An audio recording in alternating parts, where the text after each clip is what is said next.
Posljednjih godina dronovi u vojnim krugovima više nisu tema budućnosti, već surova sadašnjost modernog ratovanja.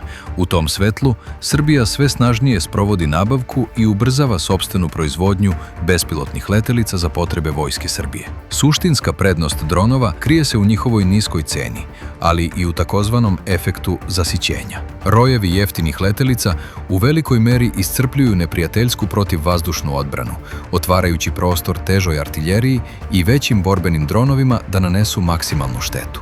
Pored taktičke prednosti, domaća proizvodnja Srbiji donosi stratešku samostalnost, ali i ozbiljne ekonomske benefite. Procenjuje se da bi izvozni potencijal ovog sektora u bliskoj budućnosti mogao da dostigne između 400 i 500 miliona evra godišnje. Kada se na tu cifru dodaju porezi, plate inženjera i radnika, kao i novac koji kroz domaće podizvođače ostaje u zemlji, ovaj segment će generisati oko 1,2% BDP-a. Time sektor dronova postaje ključni oslonac kompletne namenske industrije, koja privredi Srbije ukupno donosi između 4,5% i 5% BDP-a.